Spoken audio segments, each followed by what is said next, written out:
So today we're going to extend what we've been doing with parametric functions into these things called vector-valued functions. In physics, you talk about vectors being made up of different components, a horizontal component and a vertical component, and that's kind of where we're going to start this thing. A vector-valued function is made up of two different components, where the horizontal component's a function and the vertical component is a function. Let me write this down. A vector-valued function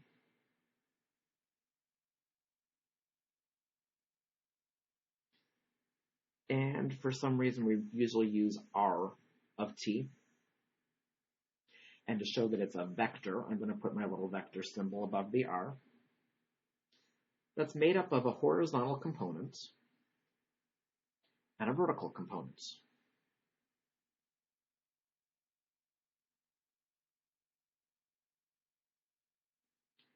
Made up of a horizontal component, I'll call that x of t,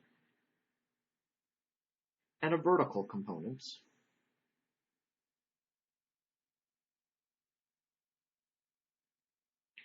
which I'll call y of t.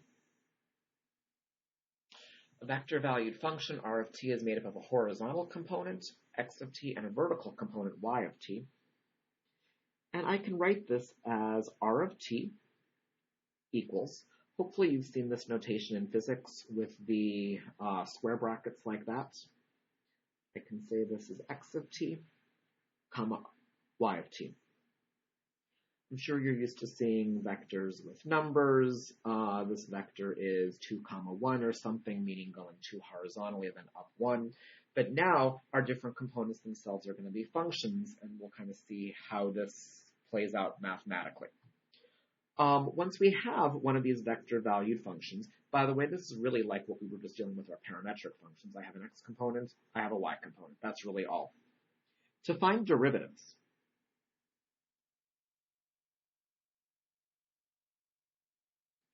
well, the derivative of a vector itself is a vector. All I need to do is the derivative of the x component and the derivative of the y component. And that's it. And my answer, again, here is a vector. We can also find antiderivatives.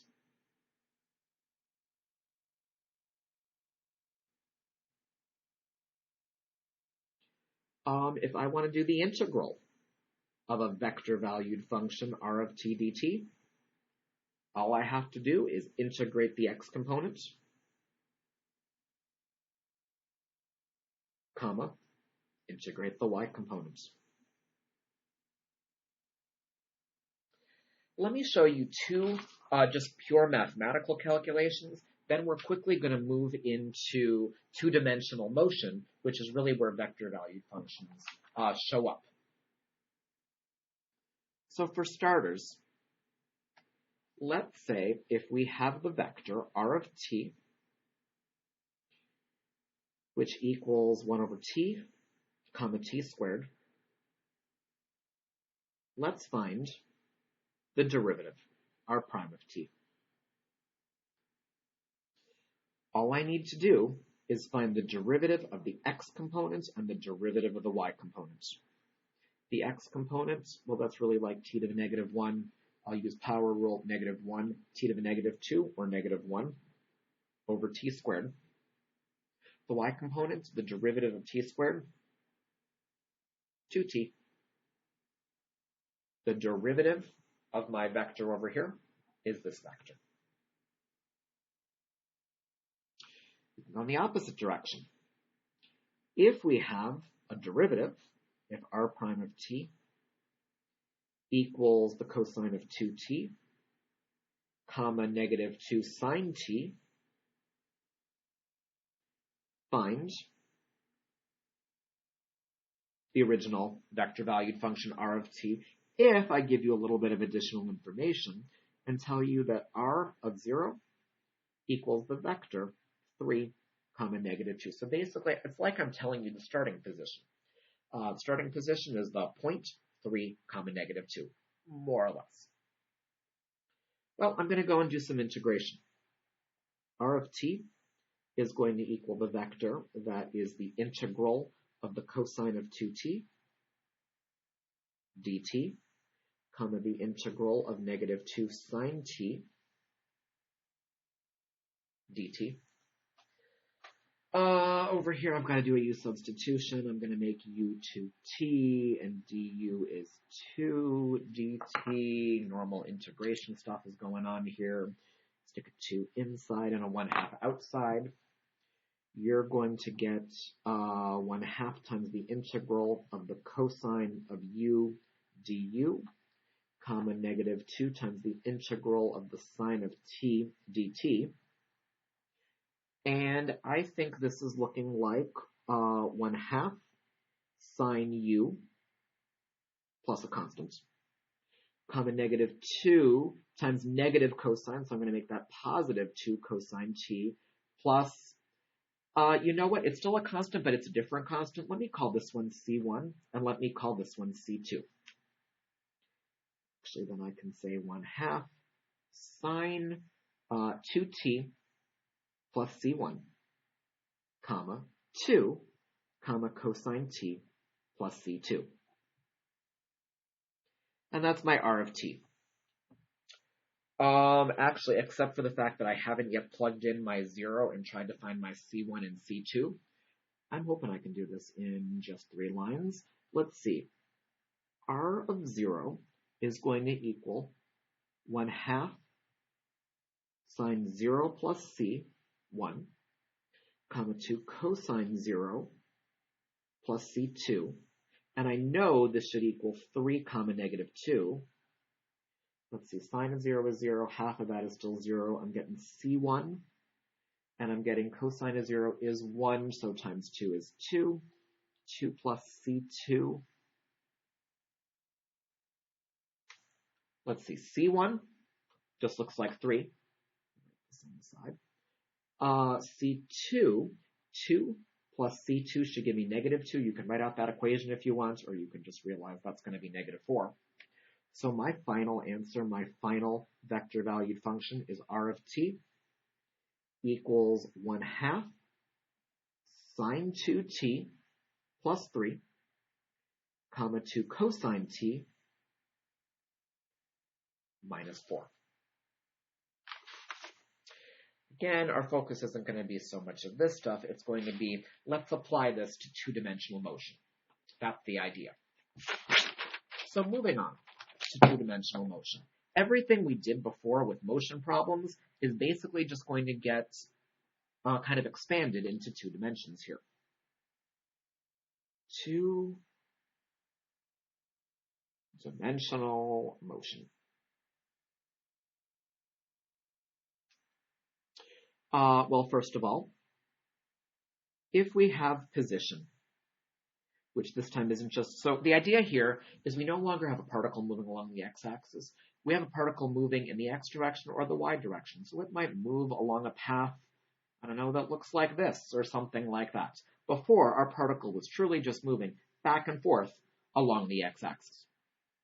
If our position is the vector valued function x of t, comma y of t, then the velocity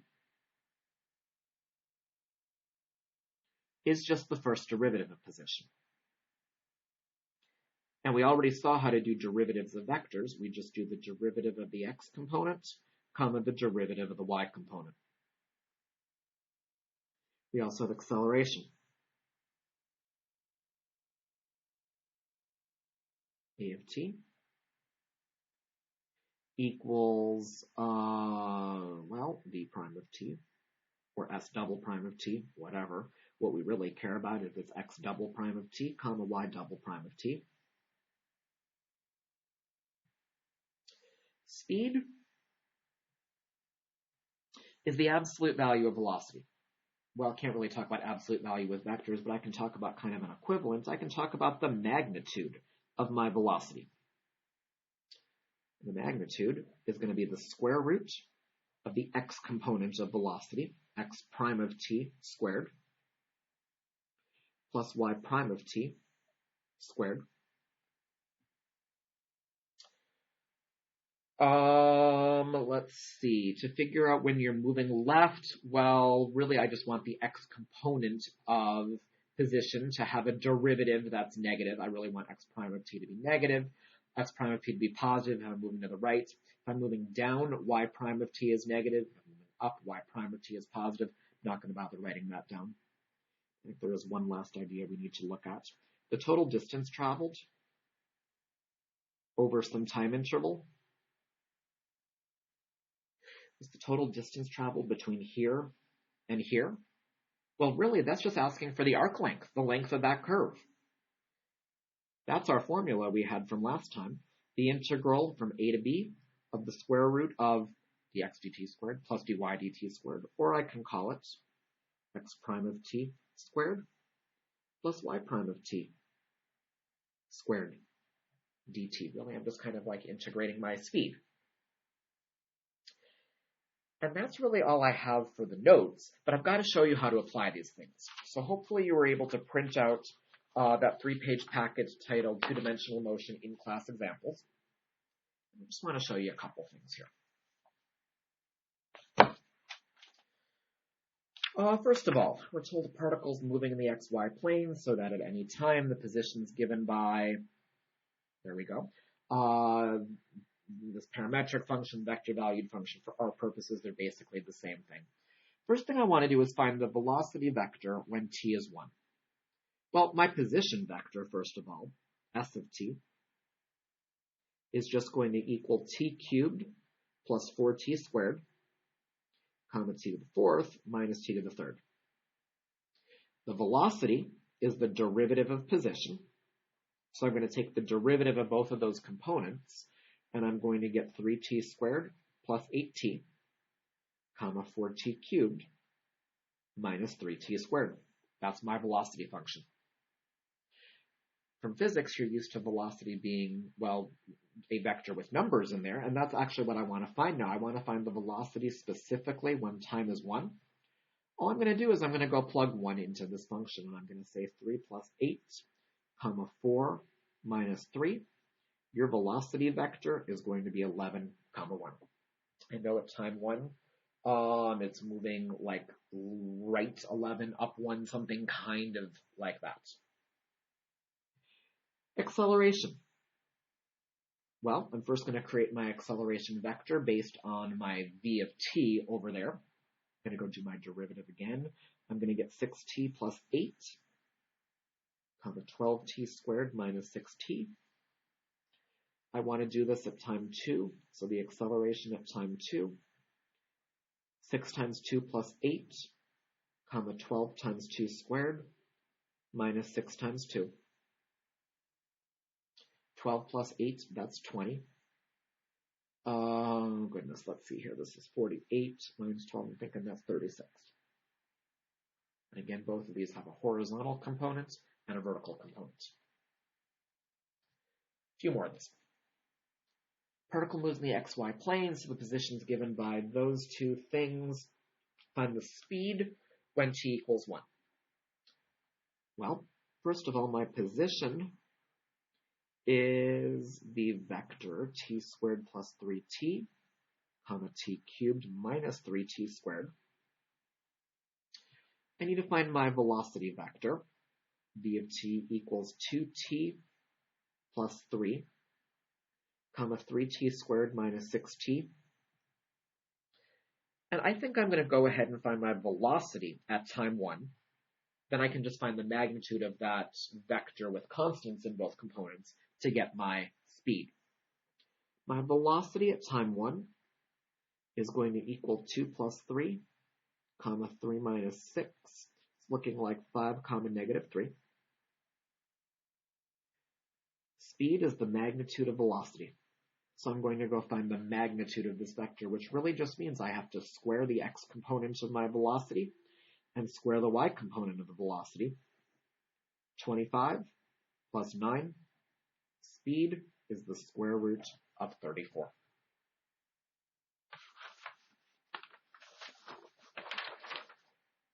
Next, let's see.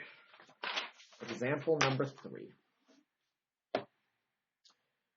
Particle's moving the xy plane so that there's my x and there's my y. The path intersects the x-axis twice.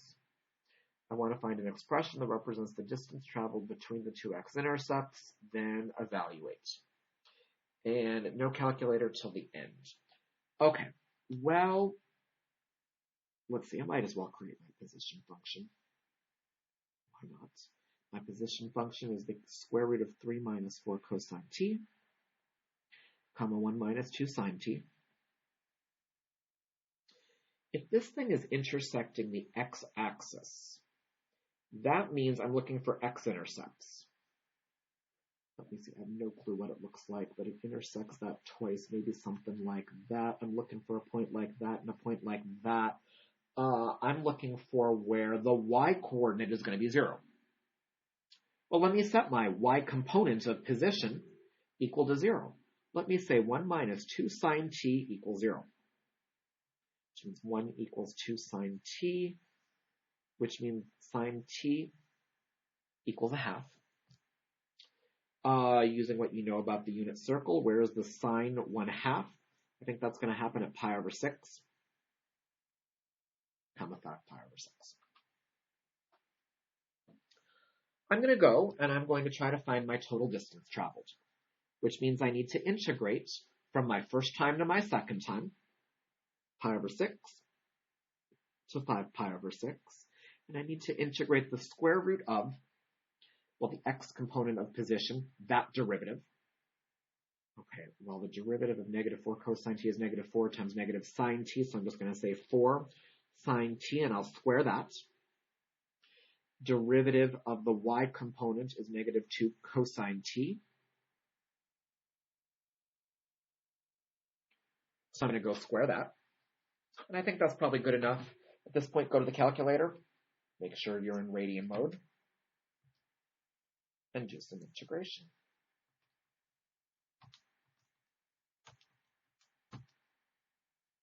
Of course, being good with parentheses.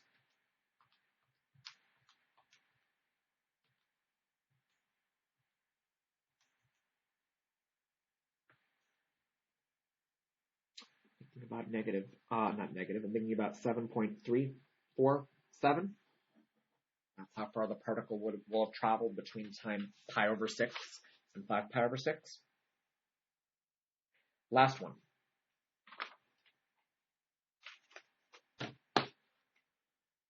An object moving along a curve in the xy plane has position given by that vector. I don't actually know x of t and y of t, but I know dx dt, I know dy dt. So given a little bit of information there. Okay, well first I want to find the acceleration vector at time 2. The acceleration vector should be the derivative of x prime of t, really the derivative of this thing, cosine t cubed times 3t squared, I'll say 3t squared, cosine t cubed, comma, derivative of this, negative sine t squared times 2t, or negative 2t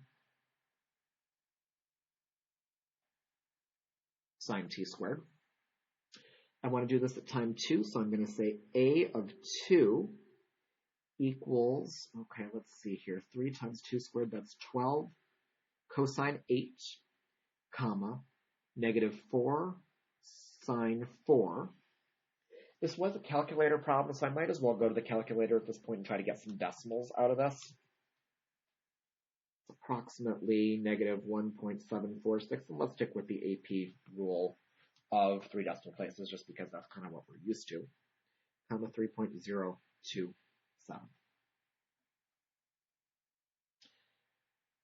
B, write the equation of the line tangent to the curve at the point where t equals 2.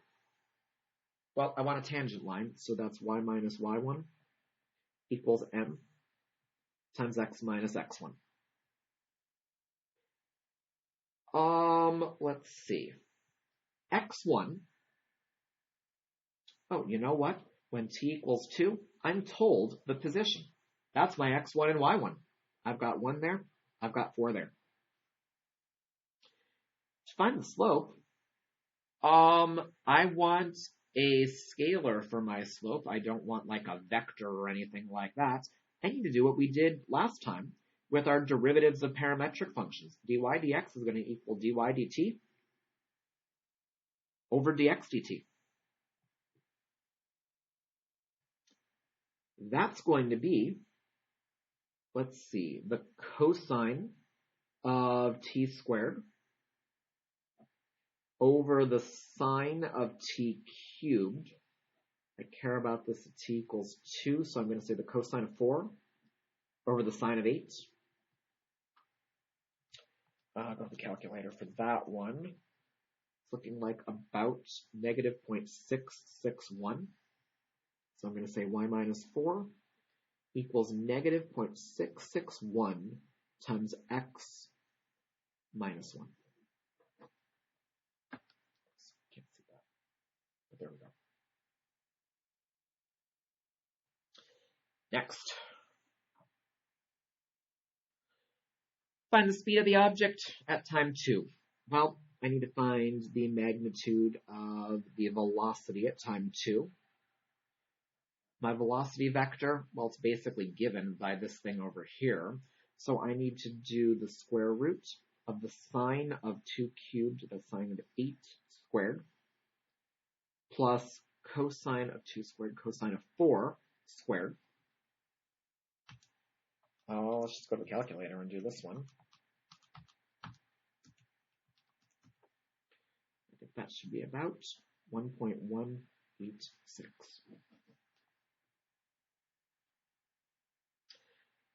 Finally, the position of the object at time 1. I have the position at time 2. I want to know the position at time 1. Well, and the idea is, if I integrate my velocity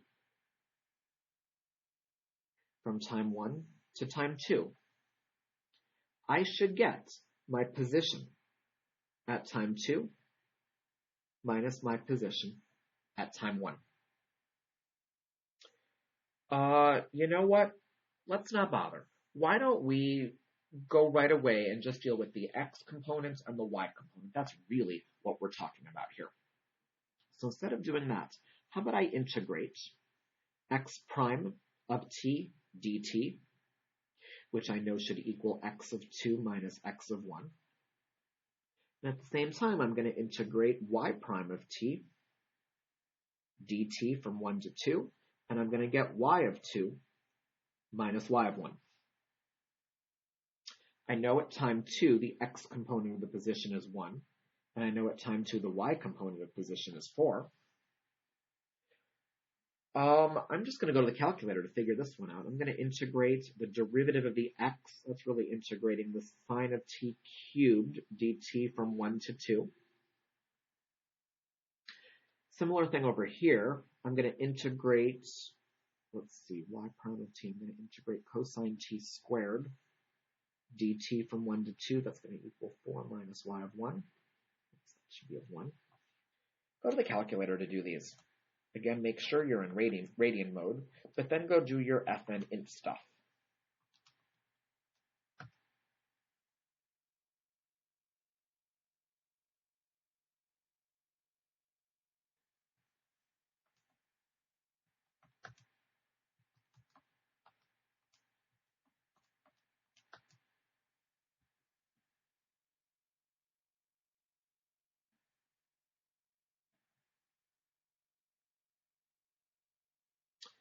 Over here, subtract 1. Get negative 0.782 is about negative x1. So x1 is about 0.782. Over here, subtract 4 from both sides. Negative 4.443 is about negative y of 1. So y of 1 is about 4.443. Which tells us that at time 1, where's our particle? It's at 0.782, comma 4.443. You're going to try a few of these problems tonight, and then we'll look at a couple harder ones on Thursday.